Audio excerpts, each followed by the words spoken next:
नमस्कार। 7 सितंबर रात 9:58 से चंद्र ग्रहण का शुरुआत होगा और यह चलेगा रात 1:26 तक। यह चंद्र ग्रहण पूर्ण है। इसमें चंद्रमा रक्त वर्ण यानी लाल रंग का दिखेगा। कुंभ राशि में यह चंद्र ग्रहण पड़ रहा है। कालपुरुष की कुंडली में एकादश भाव से यह ग्रहण दिखाई पड़ेगा। इस ग्रहण का विश्लेषण अगर हम लग्न के हिसाब से समझें तो ज़्यादा सही और सटीक तरीके से हम इसको समझ पाएंगे, क्योंकि यह हम जान पाएंगे कि आकाशीय खगोलीय परिवर्तन आपकी जन्म कुंडली में आपके लग्न के हिसाब से किस भाव को प्रभावित करेगा। जो जातक पूर्वा भाद्रपद नक्षत्र में जन्मे होंगे उनके लिए ग्रहण के बाद 2-3 महीने का समय परेशानी भरा हो सकता है, क्योंकि ग्रहण का मतलब है अस्पष्टता और चंद्रमा तो मन का कारक है और राहु भ्रम का। मन को प्रभावित करेगा राहु, क्योंकि राहु छाया ग्रह है। एक और चंद्र ग्रहण जो मन और स्मृति को प्रभावित करेगा, तो दूसरी तरफ उसी दिन से शुरू होगा हमारा श्राद्ध पक्ष, जो हमारी जड़ों और पूर्वजों से जुड़ा है। यह संयोग केवल खगोलीय नहीं है, यह आत्मा को झकझोरने वाला क्षण है। चंद्रमा मन, स्मृति और भावनाओं का स्वामी है। जब उस पर ग्रहण लगता है तो भीतर दबे हुए भाव, पुराने संबंध और अधूरी इच्छाएं सतह पर आ जाती हैं। ग्रहण का अर्थ है प्रकाश का अस्थायी रूप से छिपना। यह समय निर्णय लेने का नहीं, आत्मचिंतन, साधना और संयम का समय है। अगर आप मेष लग्न के जातक हैं, आपके जन्म कुंडली के पहले भाव में 1 नंबर लिखा है, तो आपके लग्न के हिसाब से कुंडली के एकादश भाव से यह ग्रहण बन रहा है। राहु और चंद्र की युति होगी। आत्मा और मन के कनेक्शन के बीच में राहु छलात्मक भ्रम देने वाले ग्रह का एक पर्दा सा ला देगा। सोशल नेटवर्क को हम देखते हैं एकादश भाव से, लाभ को देखते हैं, तो ये सारी स्थितियां प्रभावित करेगा राहु ग्रह। उपलब्धियों, आमदनियों को लेकर के आकस्मिक परिवर्तन देख सकते हैं। नए नए लोगों से मिलना जुलना, नई उपलब्धियों को लेकर के दुविधा की स्थितियां होंगी। लाभ में अचानक घाटा भी हो सकता है और बढ़ भी सकता है, क्योंकि आपके लग्न के हिसाब से चंद्रमा चौथे भाव का स्वामी है, जिसे हम सुख का भाव कहते हैं।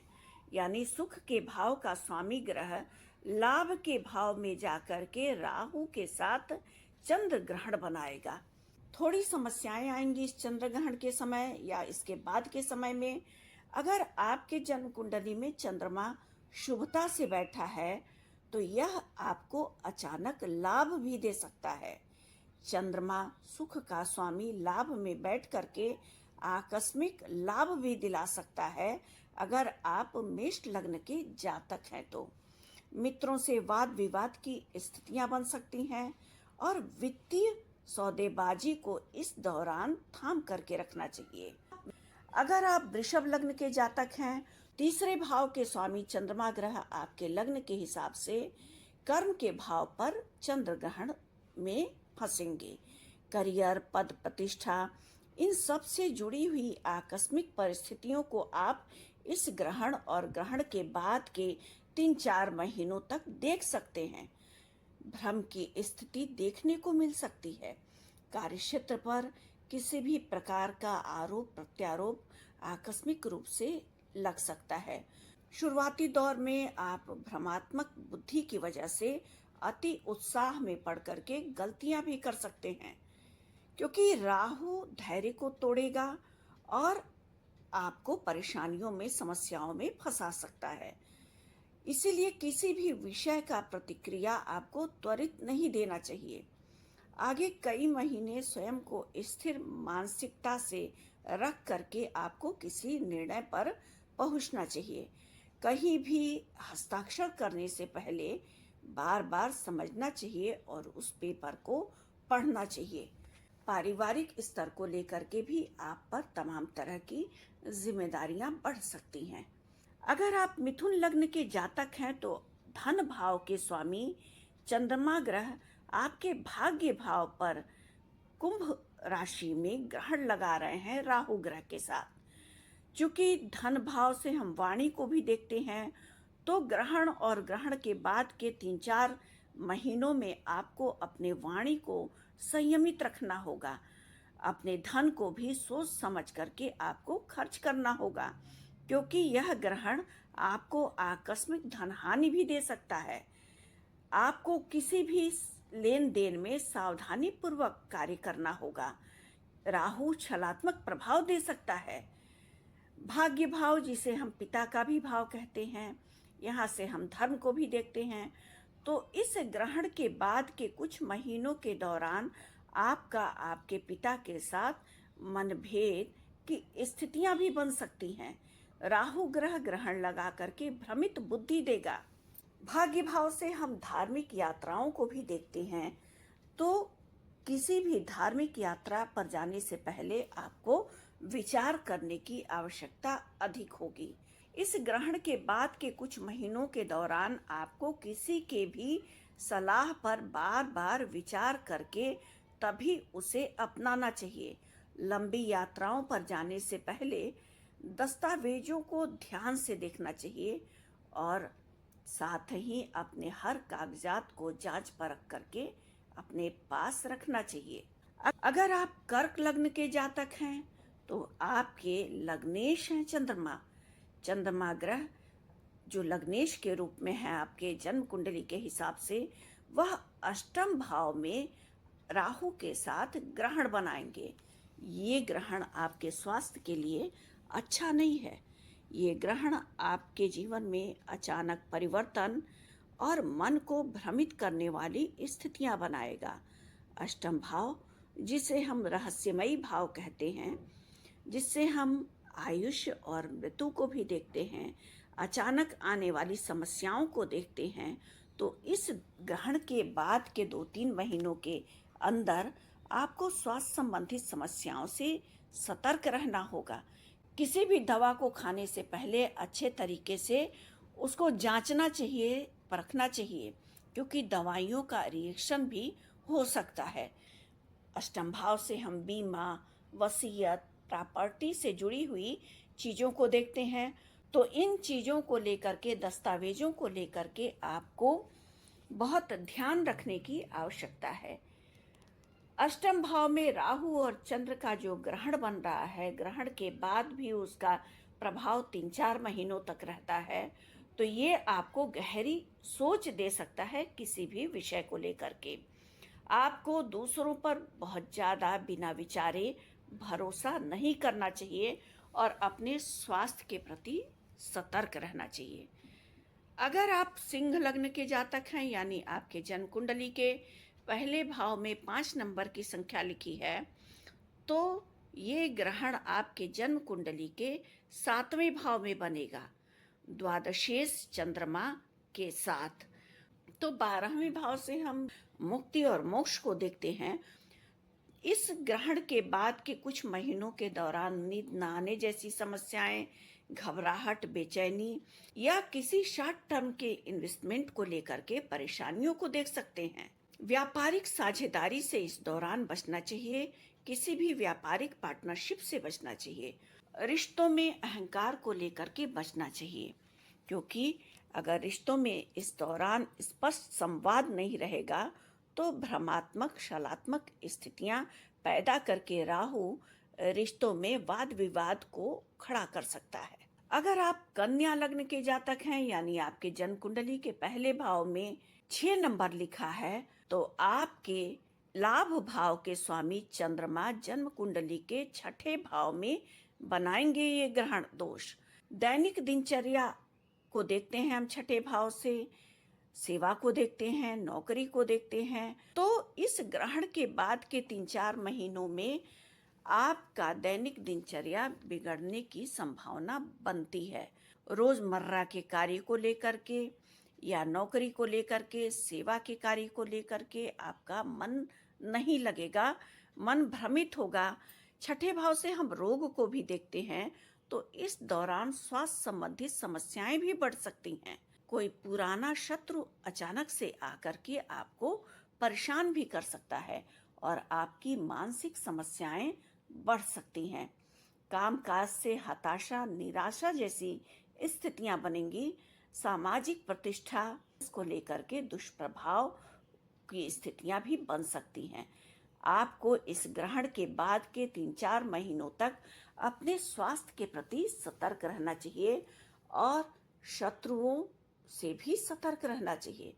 ऋण देने या ऋण लेने से बचना चाहिए। अगर आप तुला लग्न के हैं, यानी आपके जन्म कुंडली के पहले भाव में 7 नंबर लिखा है, तो आपके कर्म के स्वामी यानी 10वें भाव के स्वामी चंद्रमा ग्रह 5वें भाव में बनाएंगे राहु के साथ ग्रहण। 5वें भाव से हम तर्क को देखते हैं, विश्लेषण को देखते हैं, संतान को देखते हैं, क्रिएटिविटी को देखते हैं। तो आप किसी भी विषय पर विश्लेषण करने से इस दौरान बचें, क्योंकि आप किसी भी विषय को लेकर के सही निर्णय पर नहीं उतर सकते हैं। भ्रमात्मक बुद्धि देगा आपको राहु ग्रह। मस्तिष्क में भय और भ्रम की स्थितियां बनी रहेंगी। प्रेम और संतान से संबंधित समस्याएं आ सकती हैं। रिश्तों में कुतर्क से आपको बचना चाहिए।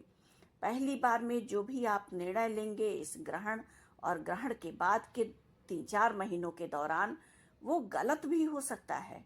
आपको बार बार अपने निर्णय पर विचार करने की आवश्यकता होगी। आपकी क्रिएटिविटी में सुधार हो सकता है, क्योंकि 5वें भाव से हम क्रिएटिविटी को देखते हैं और राहु और चंद्रमा दोनों ही क्रिएटिविटी को बढ़ा सकते हैं आपके। 5म भाव से शेयर को भी हम देखते हैं, तो इस दौरान आप बहुत ज़्यादा धन कमाने के लालच में किसी भी शेयर को खरीदने जो शॉर्ट टर्म में आपको ज़्यादा पैसा देने का लालच दे, पहले सतर्कता की आवश्यकता अवश्य होगी, क्योंकि अचानक से हानि भी हो सकती है या लाभ भी हो सकता है। यहाँ पर आपको अपने जन्म कुंडली में पंचमेश की स्थिति पर भी ध्यान रखना चाहिए और कौन से ग्रह का आपके जीवन में महादशा चल रहा है, इस पर भी आपको ध्यान रखना चाहिए। चंद्रमा कुंडली में जैसी स्थिति में होगा उस तरह का फल दे सकता है। अगर आप वृश्चिक लग्न के जातक हैं, यानी आपके जन्म कुंडली के पहले भाव में 8 नंबर लिखा है, तो आपके जन्म कुंडली के हिसाब से 9वें भाव यानी भाग्य भाव के स्वामी चंद्रमा ग्रह सुख के स्थान पर 4थे भाव में लगाएंगे ये ग्रहण। तो इस दौरान पारिवारिक मतभेद, मनभेद जैसी भ्रमात्मक स्थितियां भी बन सकती हैं। घर का माहौल थोड़ा उथल पुथल हो सकता है।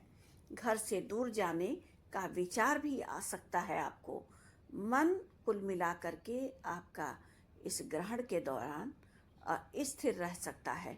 घरेलू फैसलों को इस ग्रहण के बाद 2-3 महीनों तक टालने की आवश्यकता होगी।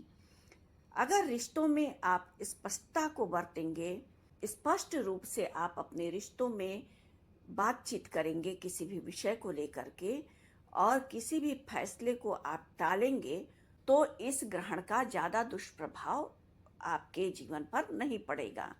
अगर आप धनु लग्न के जातक हैं, यानी आपके जन्म कुंडली के पहले भाव में 9 नंबर लिखा है, तो आपकी जन्म कुंडली के हिसाब से 8वें भाव के स्वामी चंद्रमा ग्रह राहु के साथ 3रे भाव में बनाएंगे ये ग्रहण।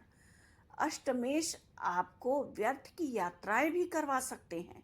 इस ग्रहण काल में और ग्रहण के बाद के 3-4 महीनों में आप अपने छोटे भाई बहनों के प्रति अपने व्यवहार को स्थिर रखिए, क्योंकि छोटे भाई बहनों के साथ किसी भी बात को लेकर के तर्क कुतर्क करने से मनभेद की स्थितियां बन सकती हैं। आकस्मिक अवसर या लाभ की भी स्थितियां आपके सामने आ सकती हैं। उसको भी आपको समझ करके ही एक्सेप्ट करना है कि वाकई में ये जो आपको अवसर मिल रहे हैं वो लाभ देने वाले हैं या नहीं हैं। अगर आप मकर लग्न के जातक हैं तो आपके जन्म कुंडली के दूसरे भाव में चंद्रमा और राहु का ये ग्रहण दोष बन रहा है। चंद्रमा आपके लग्न के 7वें भाव के स्वामी हैं। इस ग्रहण के बाद के 2-3 महीनों में आपको अपने जीवन साथी के साथ या व्यापारिक पार्टनरशिप में वाद विवाद की स्थितियों से बचना चाहिए। जन्म कुंडली के दूसरे भाव से हम धन को देखते हैं और साथ ही वाणी को देखते हैं, तो इन दोनों चीजों को लेकर के आपको सावधानी बरतने की आवश्यकता है। आर्थिक पक्ष से भी सावधानी रखना है और साथ ही व्यावसायिक कागजात वगैरह को भी संभाल कर रखना है और किसी से व्यर्थ का वाद विवाद नहीं करना है। किसी भी विषय को लेकर के उस विषय को टालने की आवश्यकता है। अगर आप कुंभ लग्न के जातक हैं, आपके जन्म कुंडली के पहले भाव में 11 नंबर की संख्या लिखी है, तो आपके जन्म कुंडली के पहले भाव में ही बनेगा यह ग्रहण दोष। आपके लग्न के हिसाब से 6ठे भाव के स्वामी चंद्रमा ग्रह पहले भाव में आकर के राहु के साथ ग्रहण बनाएंगे। पहले भाव से हम व्यक्तित्व को देखते हैं, तो यह ग्रहण आपके व्यक्तित्व को, मनोभाव को और साथ ही आत्मविश्वास को प्रभावित करेगा। यह आत्म परिवर्तन भी ला सकता है। मन स्थिति में उथल पुथल भी दिखाई पड़ेगा आपको इस ग्रहण के बाद के कई महीनों में।